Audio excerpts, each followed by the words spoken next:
My name is Amy Simmons, and I'm an assistant researcher at the University of Primorska and a professional associate for public relations at InnoRenew Center of Excellence. Both are located in Slovenia. I have a research background with a Master's of Science degree in geology and hydrogeology, and I specialize in effective science communication and outreach activities. And today I will present practical ways to create engaging and accessible science communication. Science communication is the practice of informing, raising awareness of science-related topics, and also getting involved with audiences that include, at least in part, people from outside of the scientific community. Excuse me. It takes many forms, such as long-form journalism and podcasts, social media posts, seminars, and more. Science communication is important for many reasons, including to address urgent issues in society, to make science more transparent, to educate non-scientists and decision makers, and to inspire the next generations of scientists and local communities.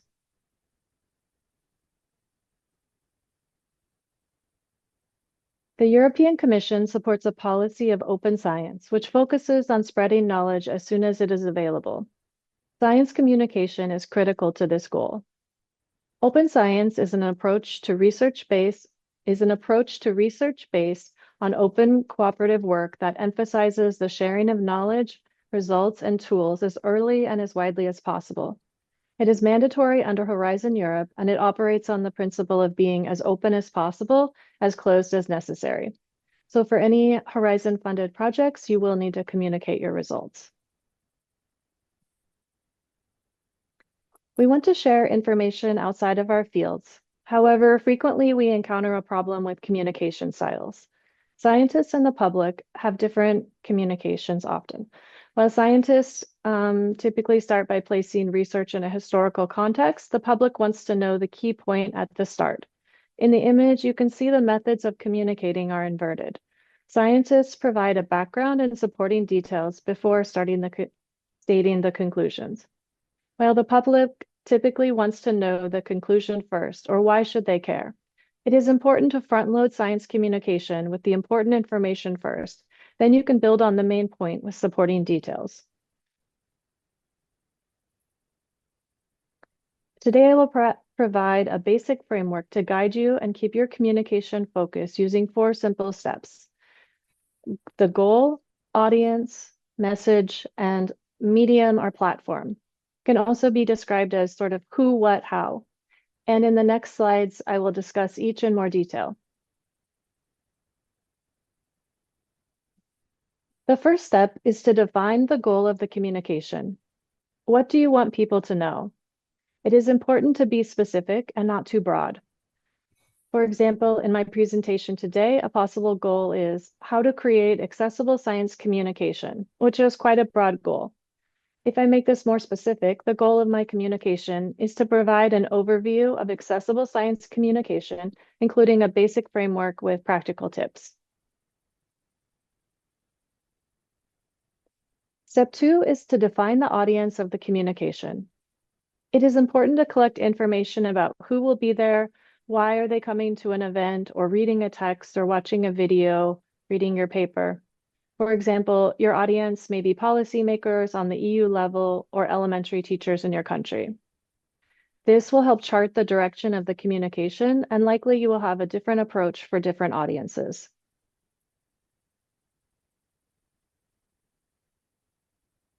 The third step is to create the main message of the communication. What information do you want people to know? Include only 1 to 3 main ideas without details.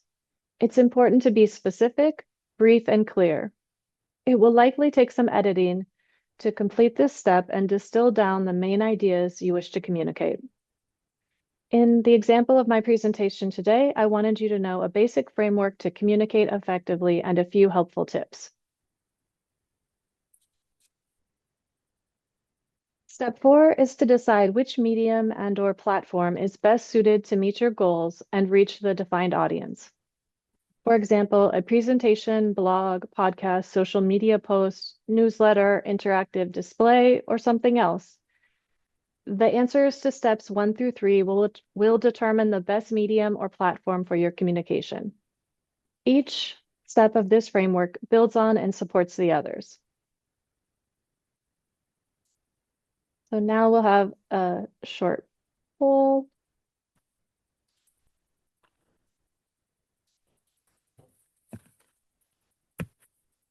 Oh, there we go. So you can use the QR code at the left or type in slido.com and use the number and answer the question.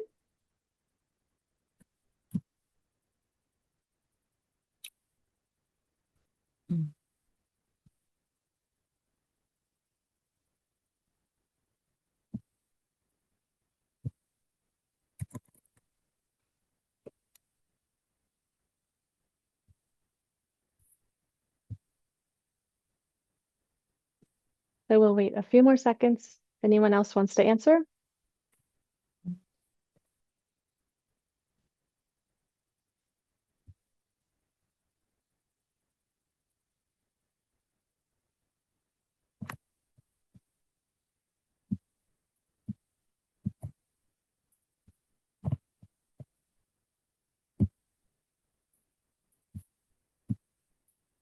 Okay, great. And yes, most of you know that one of the basic steps of the framework I outlined is it is not YouTube. The steps are the goal, audience, message, and the medium or platform. So great job. And now we'll switch back into the presentation.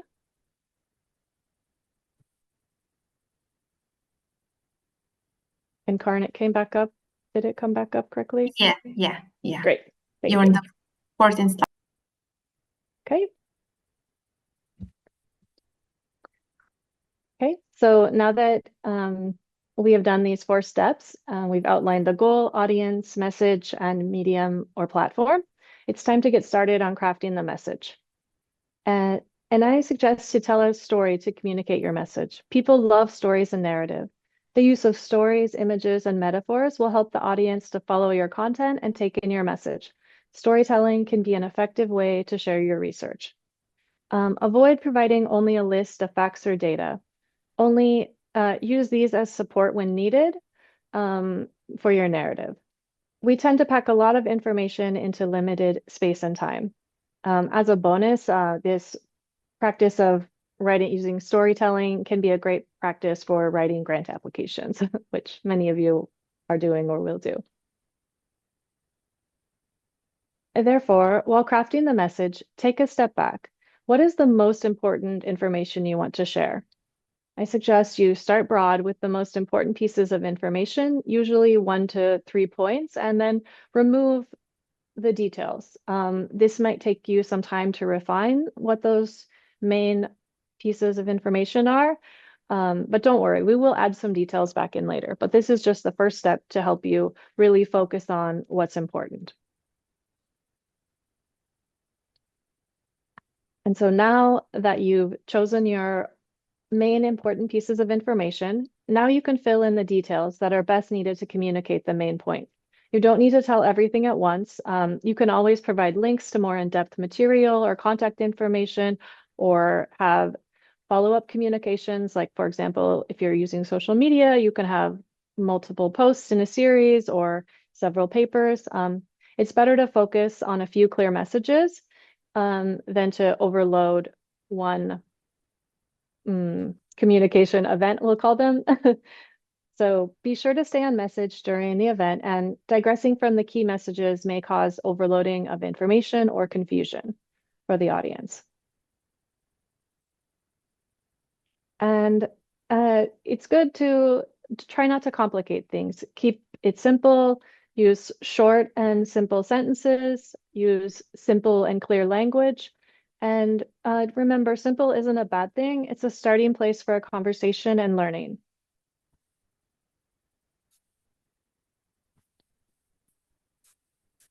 Discussions between colleagues or experts often have a shorthand or jargon to represent complex ideas. This jargon can be a barrier to people outside of your area of expertise. So I recommend to avoid jargon or technical terms such as abbreviations or acronyms that aren't commonly used in public. Use simple and clear language.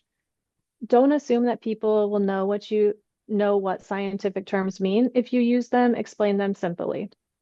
This includes acronyms if you need to use them for some reason, which it's fine sometimes, but definitely define them. Remember, again, that simple isn't a bad thing. It's a starting place for a conversation and learning. And you are the expert on your material. Often your audience may know nothing of your work or a topic, even if they are also in research. So now I will share an example based on my work. A researcher was asked to create a project display suitable for a general audience, including school children. And I worked with this researcher to prepare an interactive display about her research project, which is displayed in our institute. On the screen, you can see her first draft, which was a good start, but has too many details for her audience, the general public, and it's much too complicated for a more simple display. So this might be better suited to a scientific poster or technical presentation. Again, so this is just to show you don't want to overwhelm the audience with too many details at the beginning. So the researcher and I revised and simplified the process to its essence. And in draft 2 here, you can see the details have been removed and only the main steps of the process remain.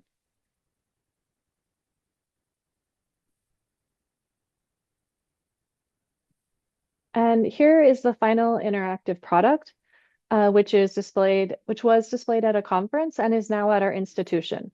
The display incorporates the process we saw in the last slide, plus elements related to each step, such as the raw materials, equipment, and the end product of the process. The items can be handled and inspected, and typically the researchers have their business cards next to the display, and if people have questions, they can reach out to the researchers for more information.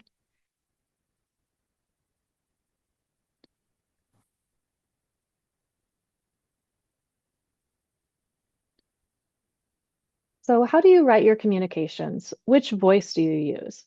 The voice of a verb describes the relationship between the action and the participants, the subject or object in a sentence.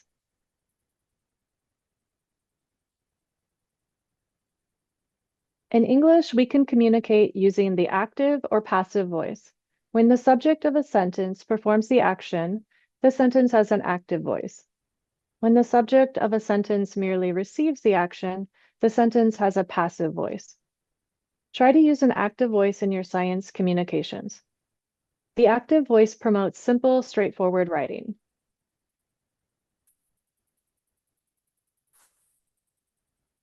In the active voice, the subject performs the action, making the message direct and engaging. For example, the researcher conducted the experiment. While the passive voice shifts the focus to the object or recipient of the action, often obscuring the subject. For instance, the experiment was conducted by the researcher. You can see the slight shift in these two examples. Another example of a sentence written in both the active and passive voice. The active voice is the virus infected the cells. Again, the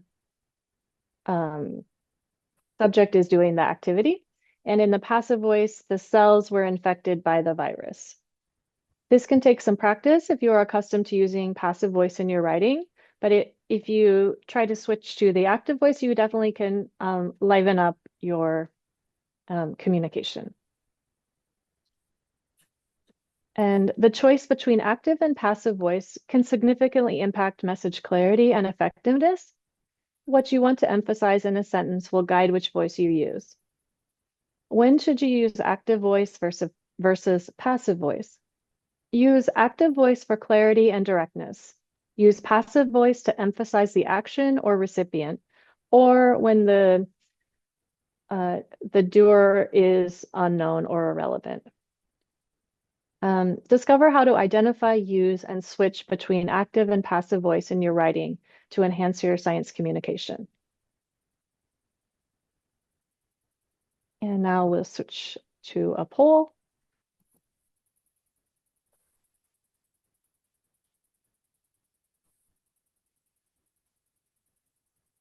And you can join the poll again using the QR code or the URL with the number.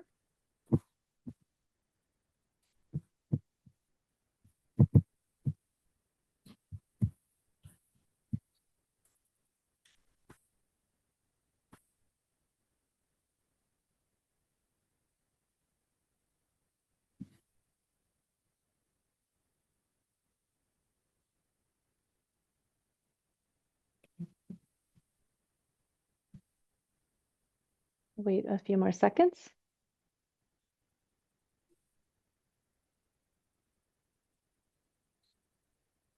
So yeah, and this one, I think everyone knows which voice is generally better for effective science communication, and that's the active voice, as we discussed. We'll go back to the presentation now.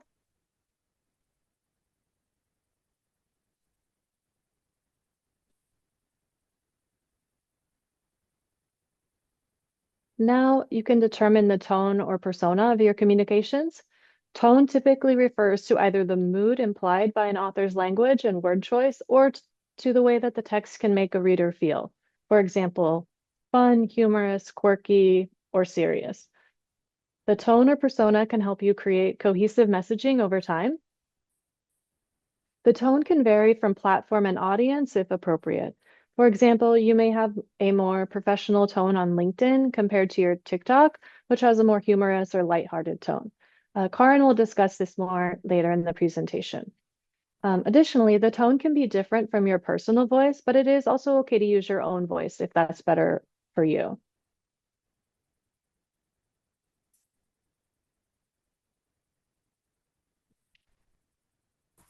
So let an image or media help tell the story. Use visually engaging and descriptive media in your communications. For example, photos, infographics, or videos. Media featuring people is generally well received, especially on social media.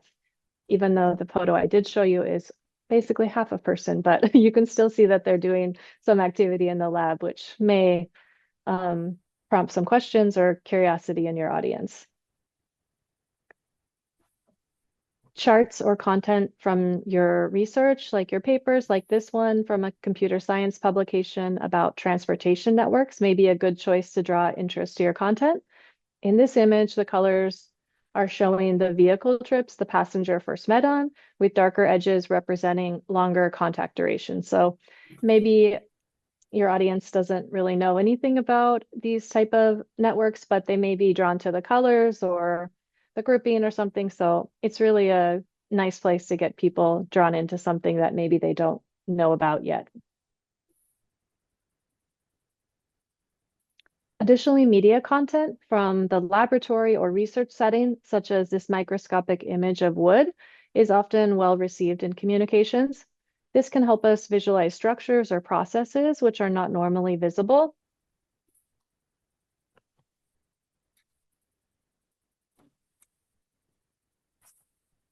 And of course, you can use your own content, such as the two that were just shown. I recommend taking many photos and videos during all the steps of your research. They can be used later when you discuss your work. So definitely bring your camera or phone along and document your process. And if you don't have your own images or you aren't able to take one exactly showing what you want, you can download free stock images that can be used without infringing on copyright. Here are just a few examples. Websites such as Pexels.com, Unsplash, or Pixabay.com. They all have a large selection of different content that you can download and use as you wish. Just be sure to check what the licensing agreement is, and usually each page shows next to the picture how you're allowed to use it. Additionally, Canva and other content creation platforms have free images as well, like the images shown on the right in this. I just searched laboratory, and these were just the first few pictures that came up that I could have used in content about laboratory. So yeah, you have lots of resources available to supplement your written content.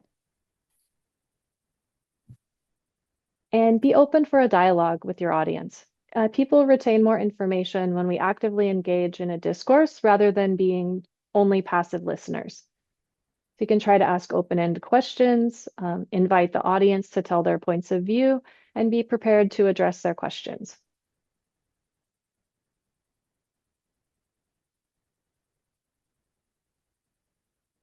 And get feedback on your content and incorporate it. For example, you can ask your colleagues or trusted individuals in your audience group for their help.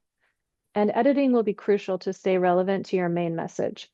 It can be helpful to refer back to the main 1 to 3 points that you identified in the planning process and evaluate if the content supports them well.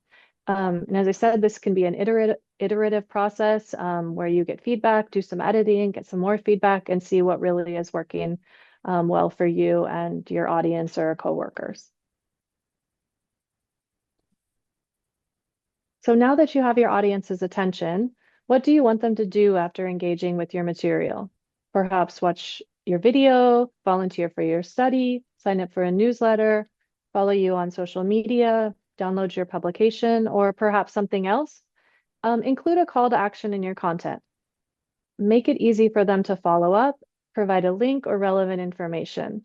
This is also a good way to keep your audience engaged and coming back for more information, content, discussion with you.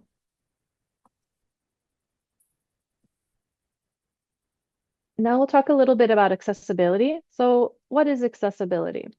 Accessibility is the design of physical and digital environments that ensure that everyone, regardless of disabilities or abilities, can access information, products, services, and environments in a way that is inclusive and equal. This includes physical, cognitive, sensory, and linguistic access. It helps to overcome any barriers to communication.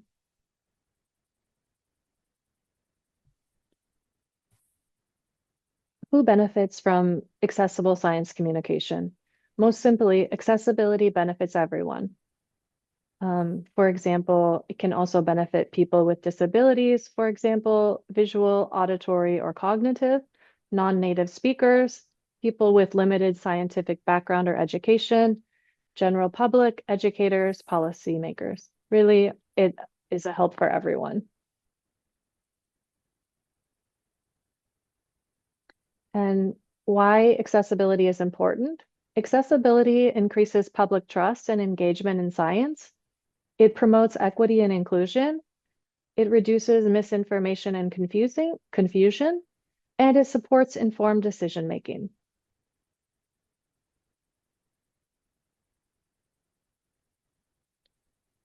Some common barriers to accessibility are jargon-heavy language, such as discipline-specific acronyms or shorthand. We talked about this one a little bit earlier.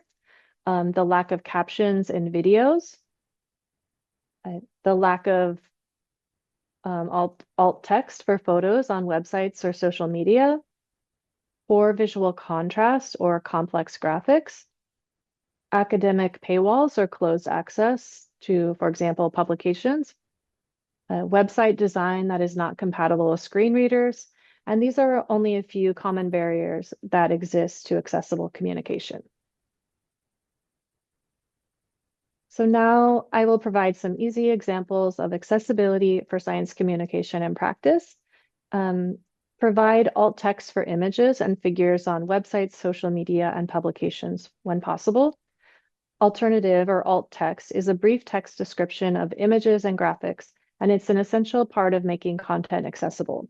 When adding images, icons, or other graphic elements to digital content, be sure to add alt text so that your content can be accessible to all users. Alt text is also read by screen readers or other assistive technology to provide information about the image to the reader.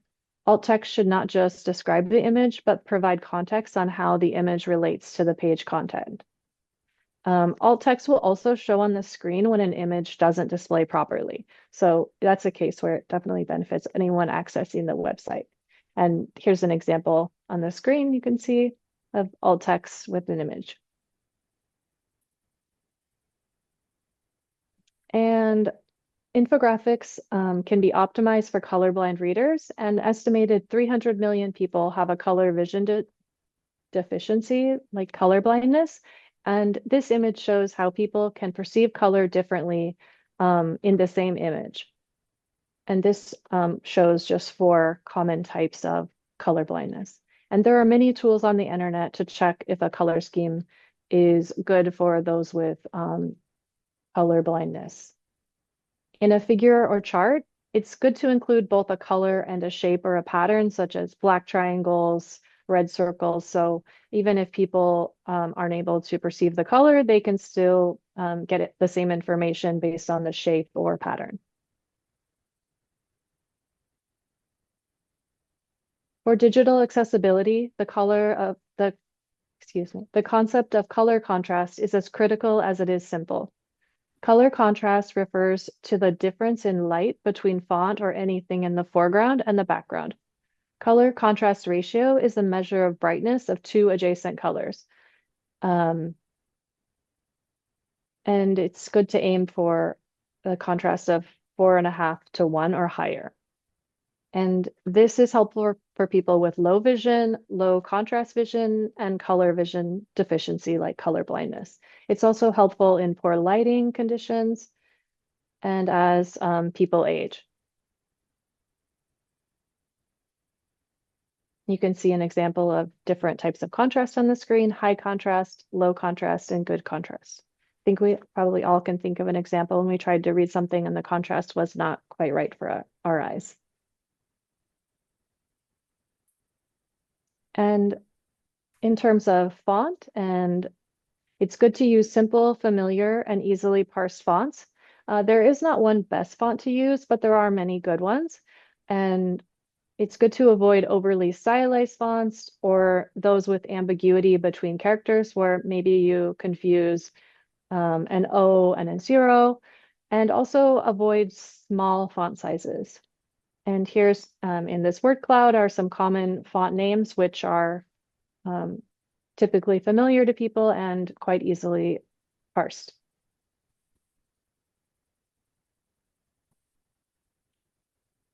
Captions and subtitles on videos make the content accessible to many more people than video with audio only.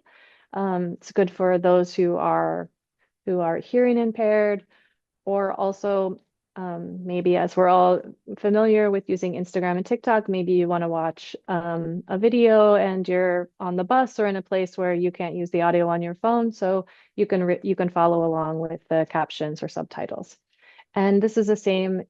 Also, it's nice to have transcripts for your podcast if you have a science podcast, because then people can follow along, or their screen readers if they need to do that. So a good recommendation. Additionally, you could have sign language interpreters at events. These are just a few ways to make your communication more accessible.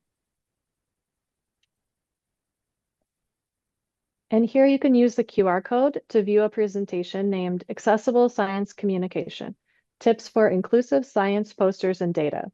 It is a great resource for information about accessibility for posters and data.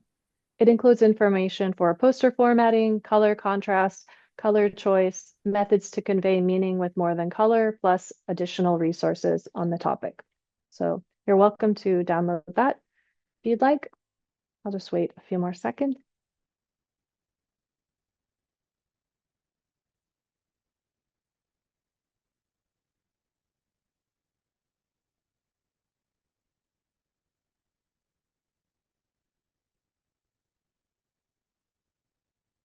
Okay. And now that I've provided the nice overview and some broad tips, now I'm going to give you some maybe more specific tips that are like very easy to incorporate into your communication. Feature people and their research in the content that you write, video, etc. As people, we are more interested in seeing images of people than in looking at things or data, for example, on social media. I found that our posts that feature our researchers on social media perform much better than those posts without people. And again, I recommend to take photos and videos of your research during all the steps. Then you will have a lot of media to use later. And be sure to include yourself in some of the photos. You can either use a tripod with a timer or ask a colleague or friend to take some photos of you with you in the work. Have fun and share your enthusiasm for the topic. Unless you're required to present something specific, communicating about a topic that you care about will help the public and your audience to appreciate your communication and enthusiasm. You can link your communication to current facts, news, or events, such as the news of the day. This will strengthen the message and can spark interest in the audience. In this example, this is a social media post related to International Women's Day. So we talk about our own researchers at our institution. Be consistent in posting or creating content. It is better to post on a schedule, for example, like once a week, than if you make 5 posts in one day followed by nothing for a month. For example, your audience knows you'll release a new video on the first and third Monday of the month, and they'll go and check. They just come to expect that you'll be releasing content. This can also include scheduling content for later dates using scheduling tools, and Karin will talk more about this in her section.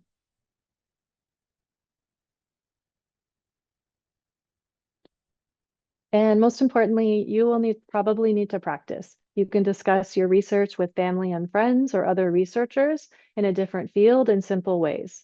And then again, you revise the communication based on feedback that you receive. And it does get easier, I promise.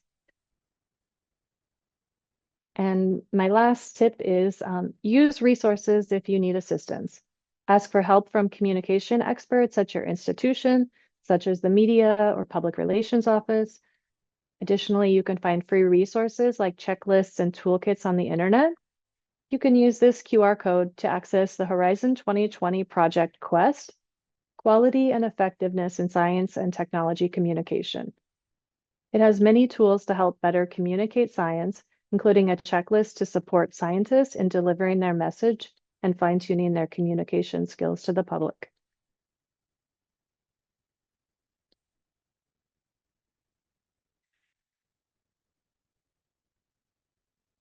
Okay.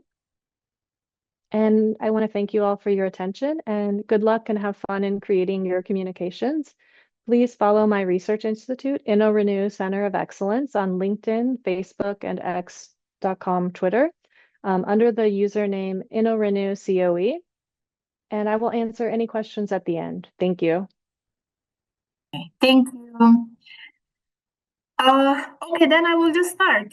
So my name is Karin Marinic. I am a digital communications editor at University of Primorska in Slovenia. And today in my part of the presentation, we will dive into using social media for science communication. We will discover a little bit more practical ways of how we can use social media and its tools for science communication. Okay. But now let's first ask ourselves, why social media? Why to even choose social media? Because as we have like many different platforms, formats for science communication, let me give you a few reasons why why to even use social media. First reason is because it's fast, it's wide-reaching and interactive. You can instantly share discoveries, your insights, or do corrections in real time. Of course, you can reach global audience. You can encourage active participation. Followers can ask you questions. They can comment, react, and reshare. The second reason is it humanizes scientists. Science can seem abstract or intimidating, but social media helps because it shows the real people behind the research with their passions, failures, or humor. And it can break down also stereotype of something like a distant expert. It can build trust, relatability through personal stories. lab updates, or behind the scenes content. For example, a selfie of a scientist in the field with a short caption can do sometimes much more for public trust than a press release. Then the fourth reason, the third reason is it also really important because it builds communities around research topics, and it enables people to find each other with similar interests, from citizen scientists to fellow researchers. It can form supportive communities, so you can, for example, follow some particular communities or hashtags on social media. And what is also really important, it provides instant feedback and foster dialogue. Unlike, for example, static media, social media, it's a two-way street. Followers can express curiosity, confusion, or challenge idea, and communicators can adapt these messages to clarify misunderstandings and learn what resonates. Dialogue also improves public understanding and help researchers learn how their work is perceived. But okay, let's go to the next slide. But I prepared here 6 main questions that you have to go through it before you're even started to create on social media. I would say that it's like a one-page strategy to get a clear message. What do you want to do with your communication? This will also make work much more easier and more coherent.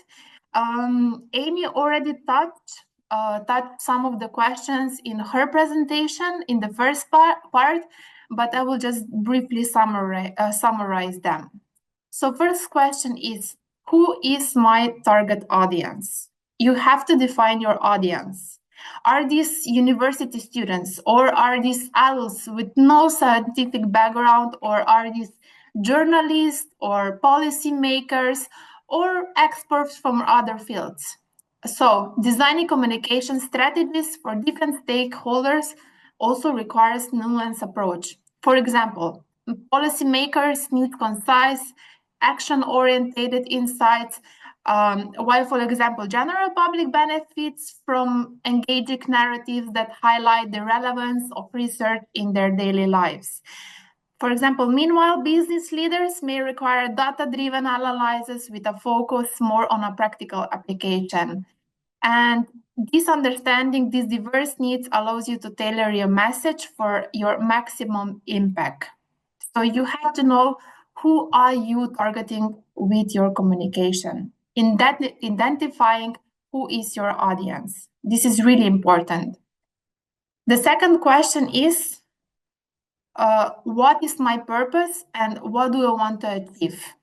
Science communication is not just about like sharing some information, it's also having a clear intention.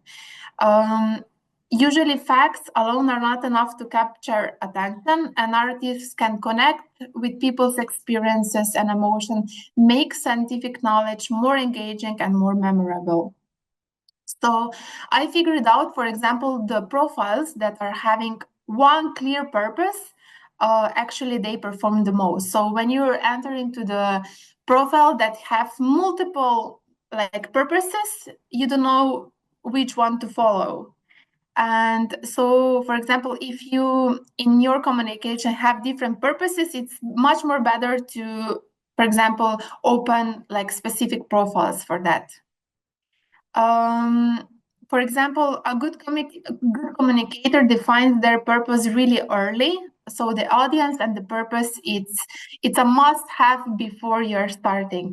For example, it can be like, I want the audience to understand why pollinators are essential for our food supply. It can be very simple. Then the third question, I underlined it because with the bold, because it's a little bit tricky. What does the audience already know and what interested them? So I will also tackle this question in the next slide. I also put some methods on a different platforms, how you can figure that out, what is your audience interest. So you want to know what is their current level of understanding of your research topic. What are the myths or misconceptions might this audience hold? What are their personal interests that they can connect with the topic? And what is also really important, how can I make the topic relevant to their daily life? The fourth question is, how will I communicate my message? Sorry. This is more about the technique and the tools. So you have to think about more a little bit your strategies. Will you present the data with the graphs, with visuals, or with the explanation videos, or with the personal anecdotes? In this step, you will think the format. You can do a little bit of research and see what the best resonates with you. So science communication is often much more impactful when all the data is wrapped into the emotion. For example, true stories, true human experiences, or maybe some real life examples. Then the fifth question that we will dedicate the most of our time today, because this is also the main goal of our presentation, which platform will I use? We will dive into each platform in the next slides a little bit more in deep. And we will also discover which tools I found for you, some of the tools that you can, it can help you to be creative on social media, and you don't need to be like pro graphic designer. So in this question, you're choosing your platform, your channel, and the medium you choose, it also depends on your audience and the goal. So the first two questions. Of course, social media requires brevity and clarity. You can also choose, for example, for your social, for science communication, also other platforms. Formats, for example, as workshop, lectures, because they allow the depth and interaction. You can also choose podcasts, TV and radio. Sometimes are not for free, but it's a broader reach and a little bit more limited time. And you can also choose like blogs, articles, booklets. They're longer format, more space for a detailed explanation. And the last question is, what kind of impact do I want to have? This question, this answer, it's about a little bit more on your long-term goal. So here you have to ask yourself, do I want with my communication increase scientific literacy in society? Or do I want to build trust in scientific institution? Or do I want to debunk misinformation? Or maybe promote critical thinking?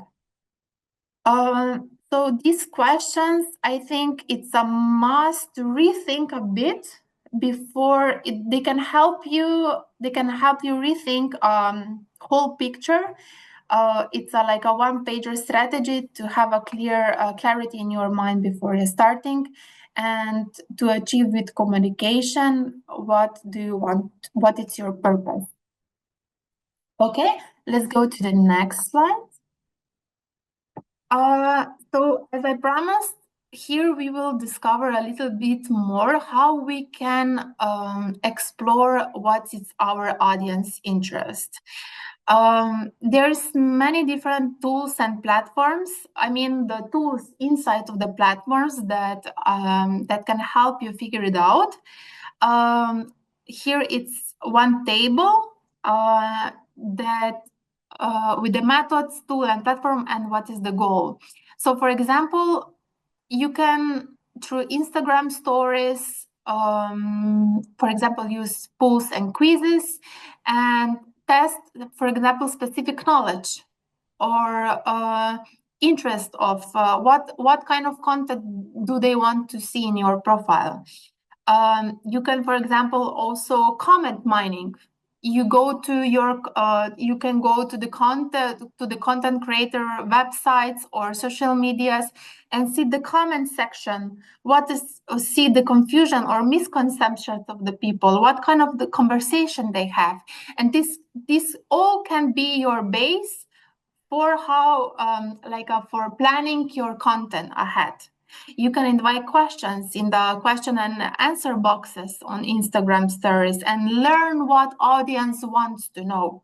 So you don't push your content and that doesn't have a reach. And of course, analyze analytics. It's Instagram and also other platforms are giving you free insights, so you can see the retention graphs. You can see for example, from this insight, from analysis, what resonates and what fails. For example, if your video it's long, for example, 60 seconds long, and the attention span drops on a user after 3 seconds, it's probably something wrong with the hook that it's not a video, it's not interesting enough at the beginning that will user watch the whole video. Then one really good method is also external research. You can check, for example, Reddit, you can check forums, you can check YouTube comments, and get the a little bit more bigger picture. What is the broader public opinion and questions on your research topic?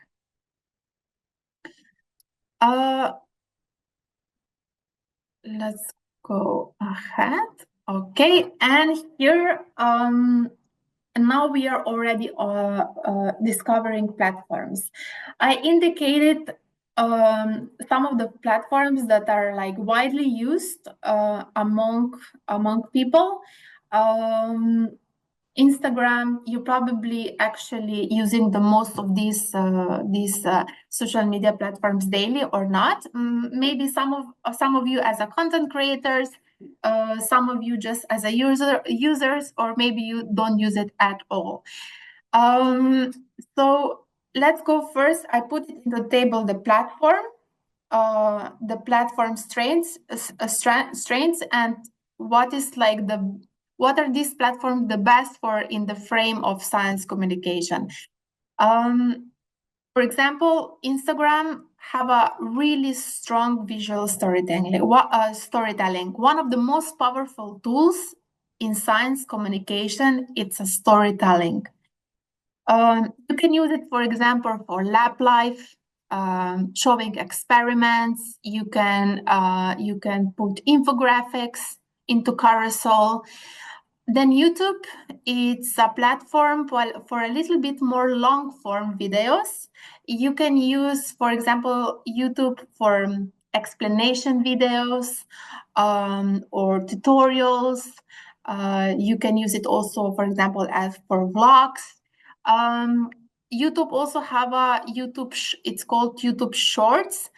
And usually the people that are posting reels on Instagram are posting the same content also inside of YouTube Shorts, because they're having the same maximum amount of the minutes that it can be long.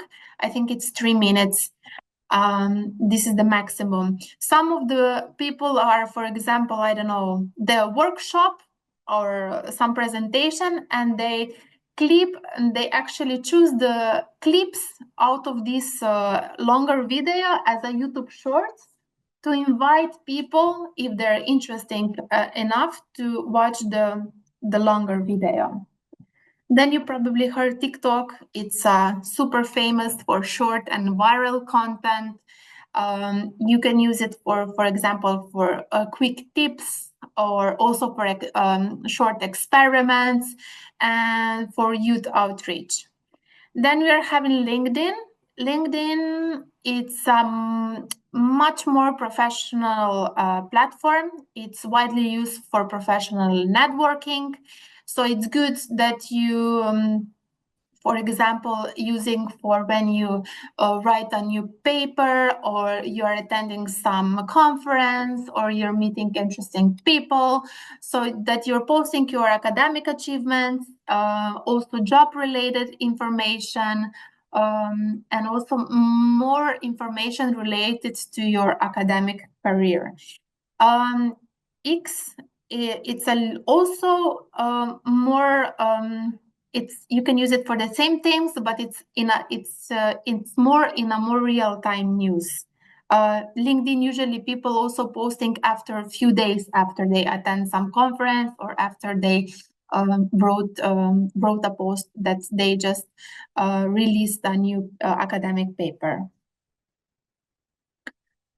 Okay, let's go first. Now we will dive into the specific platform. I organized slides that under each platform, I emphasize their strengths, what are they great for, in the frame, of course, in the frame of science communication, and I gave you also one tip in the end. So Instagram is very visually driven. It's highly engaging. It has really a lot of different tools that allowing you as a creator that you can engage your followers, and it have a strong storytelling potential.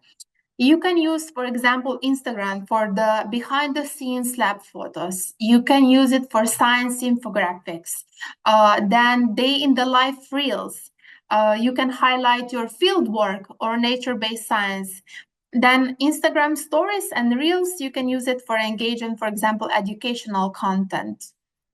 I also highlighted some cases. For example, this girl, her name is Emma. She gained a huge base follower in the last 2 years. She's a student of medicine, and her profile is having just one clear purpose.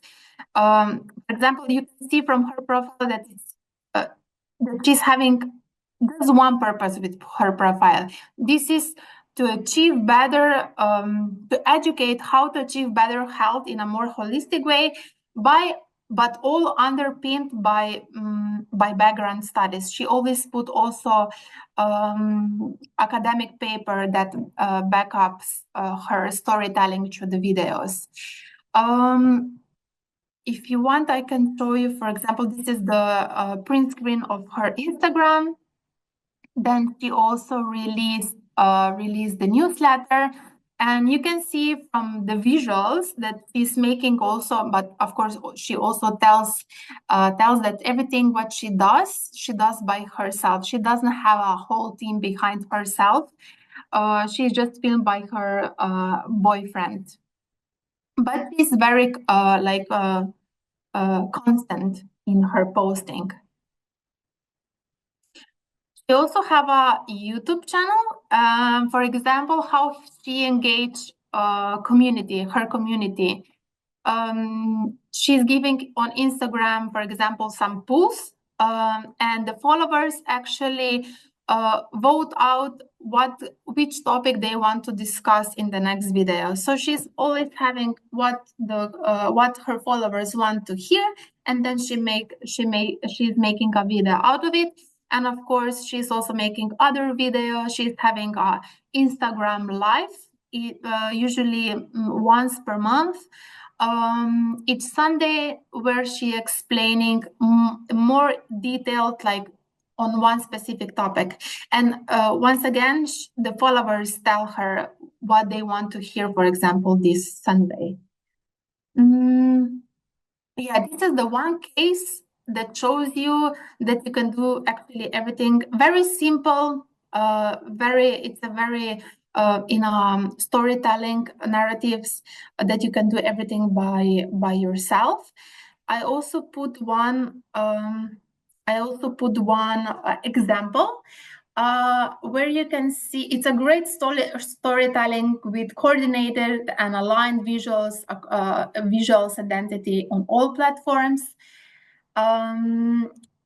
And you can see, for example, from this case, that she's having actually the whole team behind, that it's editing the videos and it's coordinated, that all visual elements are coordinated and aligned with the purpose and the audience.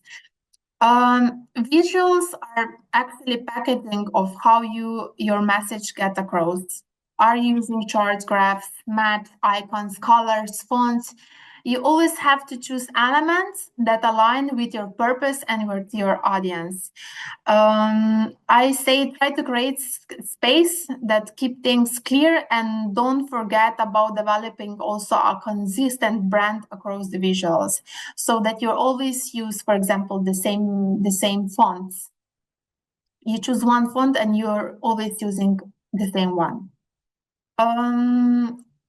And of course, if you're one-man band, if you're not sure how to start, I recommend you just use Canva template, twist it a bit, change colors, change fonts, adding your own images, and you don't need to be like a pro graphic designer.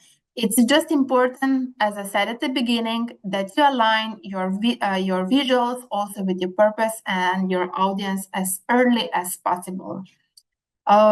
Because, as they say, choosing the right visual elements can make or break your communication, they say. Okay, let's go to the YouTube. So as we already mentioned, YouTube is a much more better for long form content. It's great for deep dives and visual. You can use it, for example, YouTube for educational explainer videos, for science experiments and demonstration. You can use it for research summaries, science vlogging, but it's really important that you keep intros short, because attention span on YouTube usually drops after a text 10 seconds. For example, on Instagram and TikTok, this span is like in the first 2 to 3 seconds. So this hook at the beginning have to be really interesting.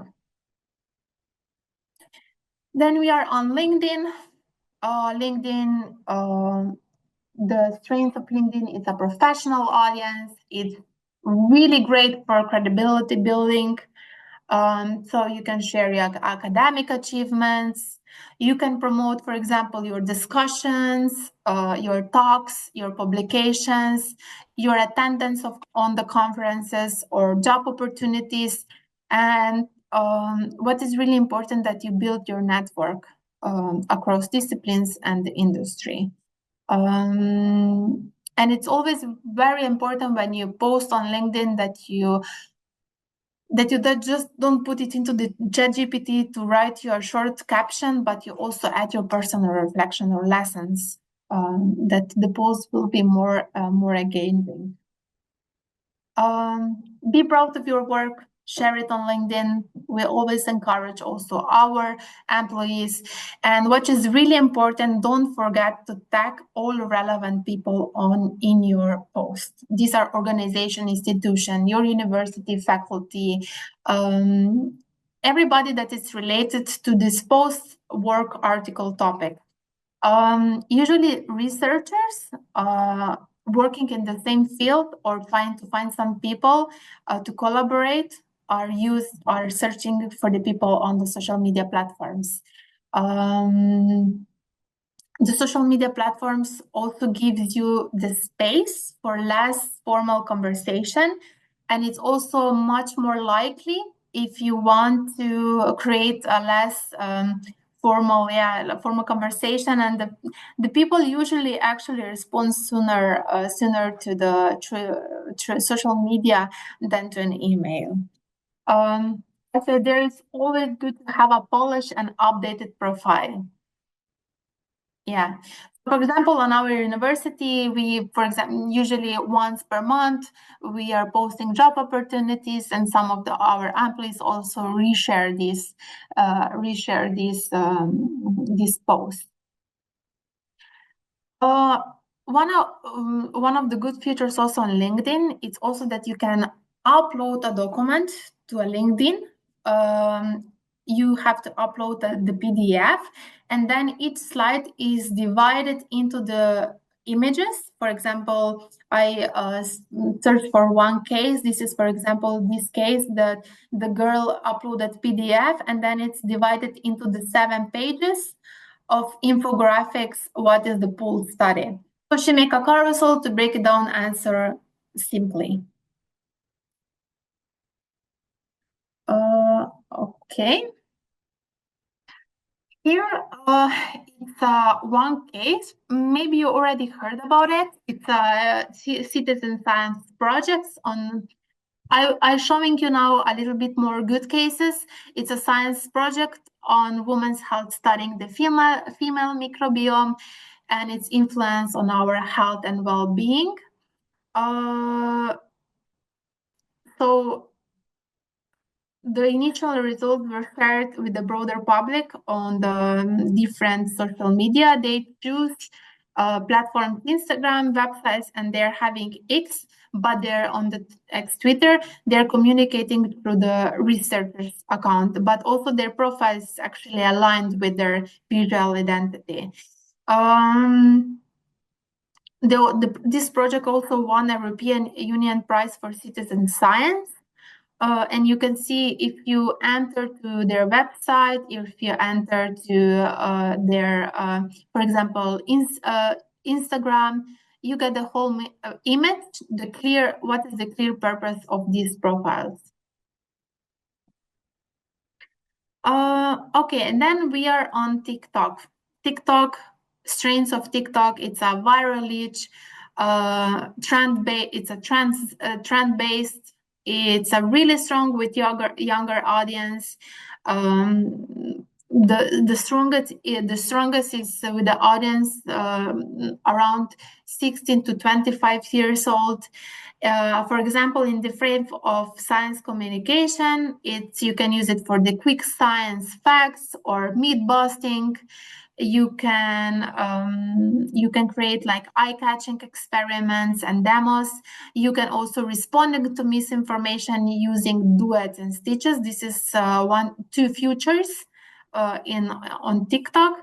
But you can also choose for example, the trend audios and hook in the first 3 seconds and captions, because most people just scroll down on mute. So these 2-3 seconds at the beginning, it's really important. You have to catch the main. You have to catch the attention. Okay. Here I also, because this is also the example of this girl, it's called Medzdravia. So here she explaining why, for example, it's very simple video, but it have a really huge reach, for example, in Slovenia. He's explaining very simple why paper cups are not just made just out of the paper, but they can also contain plastic. Of course, not all of them, some of them wax.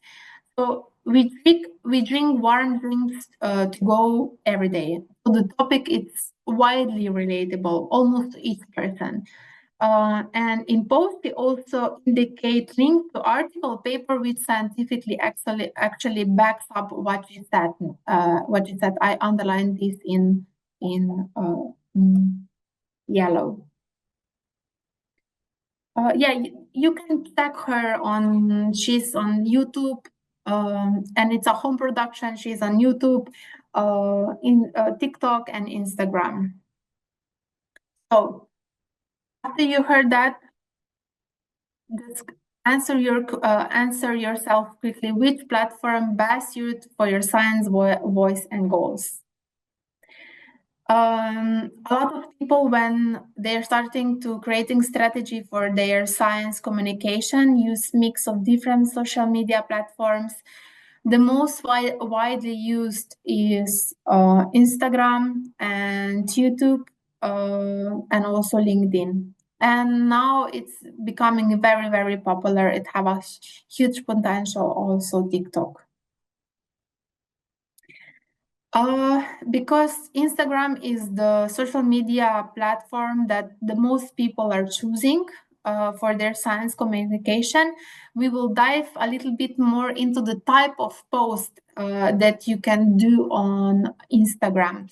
So on Instagram, you can post a photo gallery. Now, it's updated to 2025 that you can add up to 20 photos. It can be infographics, it can be field photos. This is also, I put it also resolution. Very trendy, it's Instagram Reels, but it have to be now, they also prolong a little bit the maximum. Last year was 60 seconds. Now, I mean the 1 minute, and now they prolong it from 5 seconds to 3 minutes. These are the short videos with music, effects, and other functions. And of course, try to catch the most interesting part in the first 3 seconds. Then you have an Instagram story. This story disappears within 24 hours. It's actually, if you're a biologist and you're doing some research on the field, you can do a selfie in your field, write something, and you can also save it to the highlights. Later, the highlights is under each profile under the section, so you can put it highlights that they are more longer visible in the highlights. Then Instagram also allows you to post feed video. It's up to 3 minutes, but I'm not recommending because the most trendy format it's Reels and Carousel. Usually the feed video are not performing well. It's better than to post it on YouTube. So, and as I mentioned, we also have our Instagram highlights. We can put this Instagram story inside, and the people, when they're checking our profile, they can also check our Instagram stories for the days back. Okay. So, build community around research topic. My rule is always, before posting anything, I ask myself, what is the post added value for the reader follower? So why is my post educational? I always try also to add call to action in the end. That means that I say, read more in the article in direct link, it's in the bio, or will you come to that event, or some other call to actions. And I also say, let your social media platforms serves you as a secondary project research website, but more in a more visual way. Don't forget to use Instagram tools to your benefit. For example, you have an option to invite collaborator. For example, if there are 2 institutions that are working on the same project, you can add up to now 5 profiles. So one post that you're posting is visible. If these profiles accept your post, is visible on these different profiles. I will show you, for example, the case. For example, this one. So we posted this news with Faculty of Health Sciences, and this post is then visible on our feed as also on the feed of Faculty of Sciences. But the profile that posting, it also have an option to add it. The other part doesn't have it. They just accept the post. Yes, it's really important that when you're posting on social media, I mean on Instagram, it's always important to tag profiles. So if you tag profiles directly on the picture, this tag goes under the profiles tagging options, but if you actually tag profile in the caption section, it just stays there. So it's always good to tag people on the pictures. You have two options. And of course, use hashtags and use hashtags that you usually that are correlated to the topic and your own ones.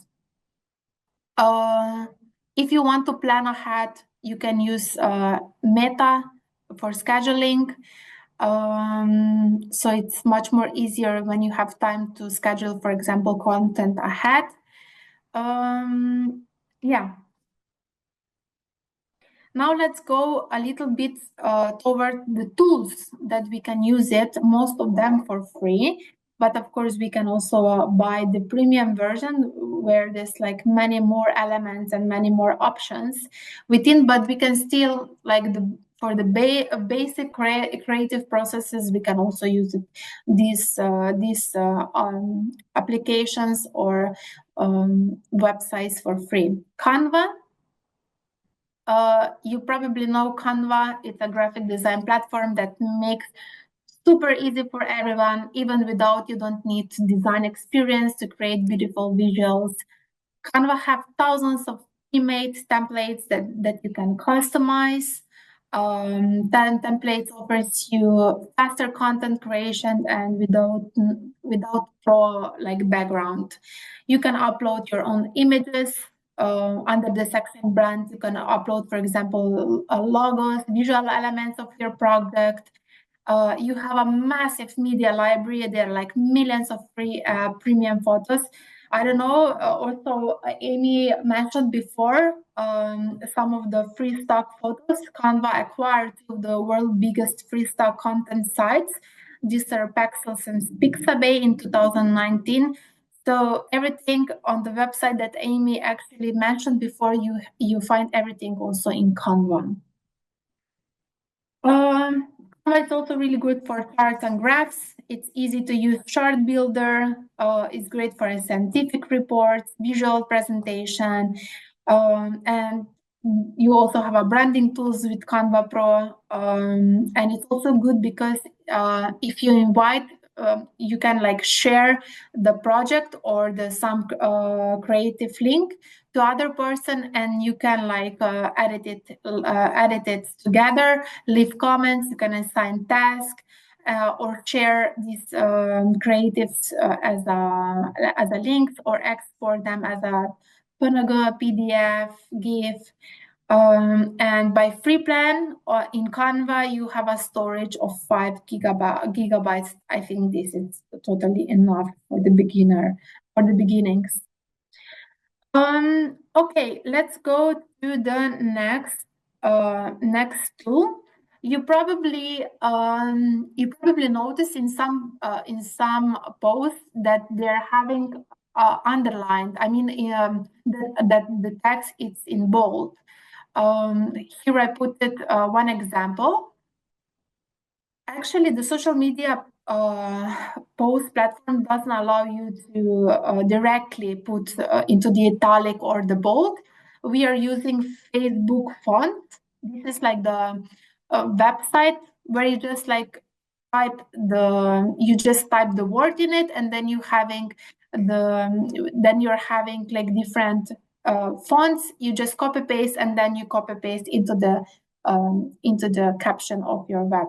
So you copy paste the whole sentence, you go to Facebook font, copy paste there, and choose from different font generator, copy, and then copy into your content. I actually use this tool on a daily basis because I want to. When you have the post like that, then you just want to underline, or you want to put some specific words into the bold that are much more easy to read to everything. For videos, we use CapCut and Captions. You can download these applications for free. Also use the basic version of this application for free.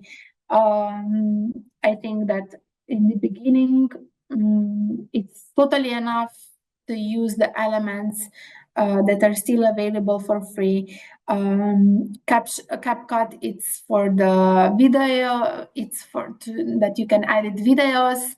And then when you finish the video in CapCut, you put it into the captions that gives you translation. It's a really good also for Slovenian that so you put the video and it automatically recognize this, for example, Slovenian. So you just do a little bit more of editing. For example, here the specific words if there's something wrong, and that's all. You download the video and post it. Okay. I use, for example, for plan and scheduling ahead. So if I don't have time, for example, to do post today, I know that it's, for example, International Day of Science. I want to do a post. I can also plan ahead. You can plan ahead in a free tool, Meta Business Suite. You can also, you're managing your ads here, you're managing your planner, the content, the insights, the analytics, everything of your account, it's in Meta Business Suite. Then probably you already heard about URL shortener. You have a lot of free options. Some of the links are very long. So, for example, also in Instagram caption, the links are not clickable. So you have to shortener, or you can also put in the bio, the link into the bio. I will show you a little bit later. So you copy paste the whole big, whole long link into the Bitly. Bitly, it's one website where you can check your where you can shorten your links, and then you also have a statistic how many people actually click on that link. So there's Bitly, there's Airbnb there's free URL shortener. Then it also existing tiny URL. So, for example, Bitly have I think that maximum 10 links per month, but I think that Airbnb it's like unlimited. Then it's also tiny URL, short URL. You can use these options. Very, very, very useful tool that it's still for free, thanks. But you can also have a payment version. We are using without. We didn't buy the premium version. It's totally enough. It's a Linktree. Linktree. It's actually the tree with a lot of links.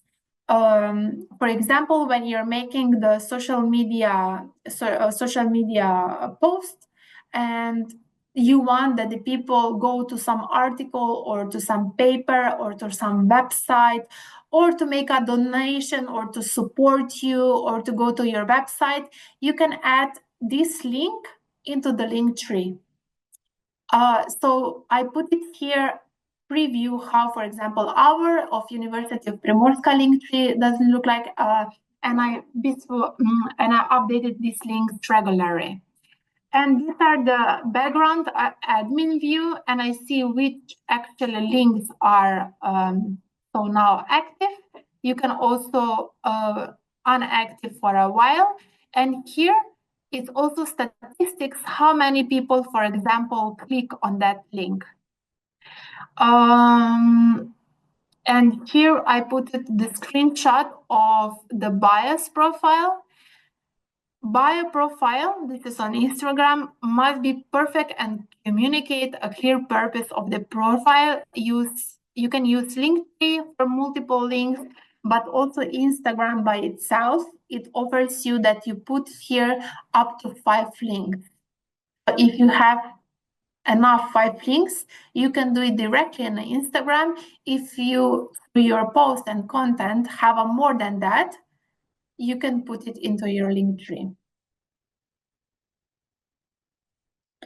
So for the end, I quickly summarize general tips and tricks. First, pick the right platform.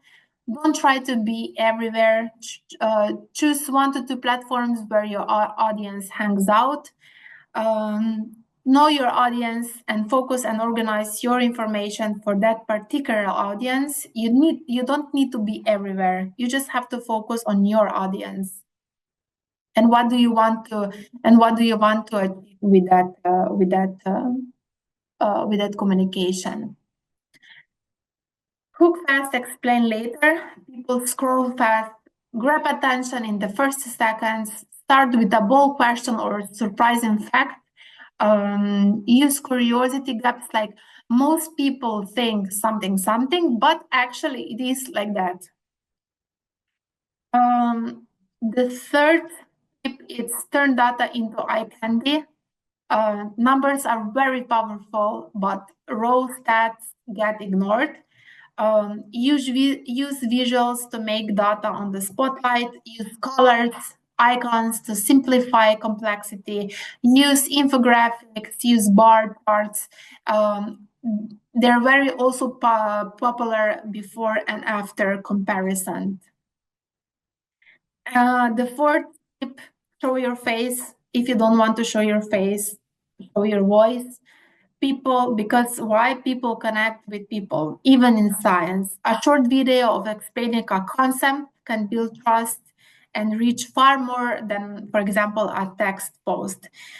Be casual, authentic, not overly scripted or robotic. You can also try voiceovers on animation, your voiceovers on animation, or reaction style commentary. And as already Amy said, be consistent but not constant. You don't need to post daily, but just be consistently. Build trust and some kind of rhythm. For example, I post each Monday the long explanation video, or once per month on this day. So build trust and rhythm with your audience. Stick to the theme. For example, you can do myth busting Mondays or tiny side tips. For example, schedule ahead, plan, use tool, and for save your time. Here I also put some good treats. There actually exists, I don't know if you know it, Journal of Science Communication. They do a lot of different articles on science communication. It's open source. Here it's also one blog, Bridging Science, and that really summarizes briefly the main point of science communication. And yes, this is everything from my side. If you have any questions, do not hesitate to put the question in the chat, or just open the camera and ask. And that's all from my side. Thank you. Yes, sorry. Here we also put it for the evaluation survey. We will be very grateful if you could take 2 minutes just to put your answer, about this presentation today. If you want to hear more about specific content in the field of science communication, what interests you, and how was it today? Yeah, let's begin with the questions. Do you have any questions? There's no stupid questions, just stupid answers. There's one in the chat. Are there any tips to deal with trolls and haters? I think that you have to find, I would say, the limit, your limit, not to put yourself on the same level with them. Just try to be clear and brief with communication. I mean, with the response. And don't go into the war with them. I would say respond to the trolls, but with a clear and purposed way. Mm-hmm. And if they're, of course, like hateful or just mean messages, you can always block and delete them if You don't Yeah, need to respond to every troll either. everything. And it can also be helpful if you, before you get any troll or hateful comments, you can, when you're in a clear frame of mind and not maybe panicking, seeing these comments come up, you can talk with your team or just yourself and kind of brainstorm what things are acceptable, what things you're willing to respond to, not respond to, and maybe have some formulated, just short comments that you can put in later in a time of stress, perhaps. Yeah, and there's also on social media platforms, they actually you have a section in the three dots that if you want to also report the profiles, because usually those people that are trolling across all platforms, and the most you report these things from different users, the people can actually lost their profiles.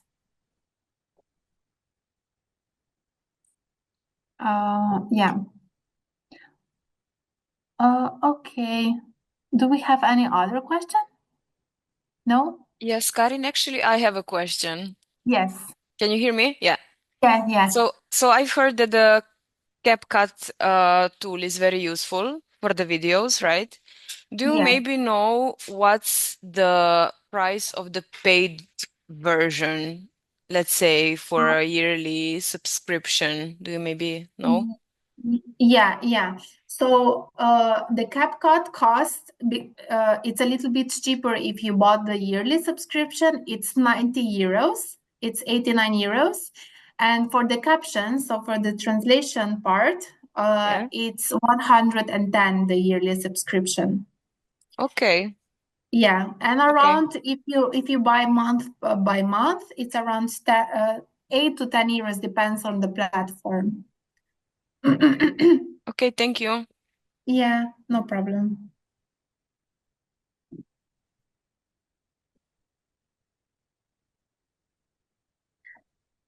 Okay. Are there any other questions? You're welcome to type or ask us on audio.